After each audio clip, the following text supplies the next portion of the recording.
Hello everyone, and this is Reggie with A-Team Appliance.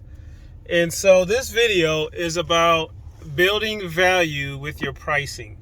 So I left a customer's home and I had an objection come up from my price. And it was, so I thought this would be a good teachable moment for any new techs out there or some of you veterans that need a brush up. So what do I mean by value? So if you present a price and you get a little pushback from your customers, right? You present value. If you don't know what objection is, by the way, I have a sales background. So objections is when somebody just objects to something you say or your price, right? There are ways of handling objections. Like usually there's like rebuttals that they teach about rejections and sales and stuff. But the best way to handle a objection is to handle it before it comes up. All right, so let's get to the point of this.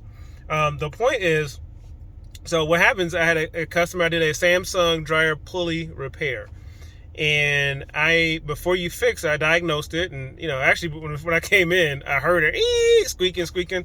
And so I'm like, it's a Samsung dryer, like, 9 times out of 10, it's going to be a belt pulley tensioner that's dried out and squeaking, whatever. And so I go in and I said, so number one, presentation, right? Got an official shirt on, then come in with a white tee or something like that. You look professional, right? That helps with pricing when presenting price. And so I presented a price and said, well, most likely, right? I didn't say definitely it was, but I said typically that sound is a dryer pulley tensioner.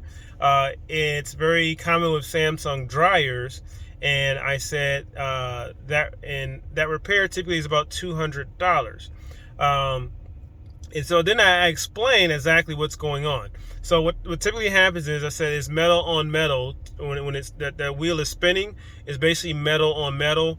And if they put any lubricant on there at all, it wears down and it needs to be changed. And they actually have an upgraded part, which I do have, which is actually bearings. I said, do you understand what bearings are? So ball bearings are inside of it. Instead of just having metal spinning on metal, you've got ball bearings, which is a much better design. So I have that, and I said, that total repair would be $200, and you get a 1-year warranty from me. And first thing the guy said was, oh, okay, yeah, I looked with the part, man, but I saw how you took it apart and stuff, and that's fine. Let's go ahead and do it. And he was hesitant, but the objection was already handled. So in his mind, I'm sure he looked at the part and saw it was like $20, something like that, and was like, ooh, $200. It's a $20 part, But then he justified it. I didn't even have to give him a rebuttal. In his head, he was like, well, I saw how you took the dryer apart.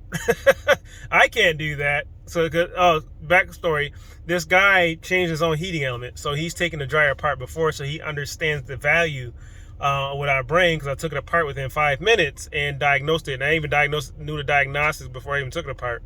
But once I verified, hey, this is what it is, I price presented.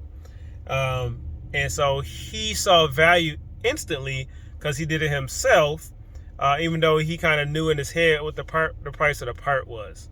And he mentioned everything I said. He said, oh, I saw how what it takes to take this thing apart, because he saw how easy I did it, and I'm sure when he did it, it took way much longer. And he says, and he also mentioned that, okay, and also the part you're putting on is a way better quality part than what I was looking at. So he said, yeah, cool, go ahead and do it. So instantly, boom, got the job, right? Compared to if I walked in and didn't even, took it apart, and it was like, hey, this is how much it costs, and didn't give value on the upgrade of the part. Also, I'm sorry, leaving out. Also, I greased all the other rollers inside the dryer. So I brought value, right? So you're gonna bring value. He didn't try to haggle the price or anything, And if he would have, I would have said, hey, well, this is all the stuff I'm going to do. I'm not just changing the part, So it's kind of a maintenance is being done too. So, so guys, so that's the lesson here. Bring value, do more, right? Especially guys, since he was hesitant, I made sure, hey, I took the wheels off, the other rollers off, right? And what I do, I use motor oil. That's a tip too. When I grease those rollers, You don't want to use grease because grease will, hair and stuff and lint will stick to it, and it'll cause a problem again. I use motor oil because it's designed for high heat. It's designed to bond to metal. So it's perfect for those rollers. I don't have any complaint yet. There are people who will argue that you don't need to put anything on it, just this metal on metal, and it's hard for me to agree with that because unless it was brushed nickel, right? Brushed nickel doesn't require lubricant, but that's not what that is.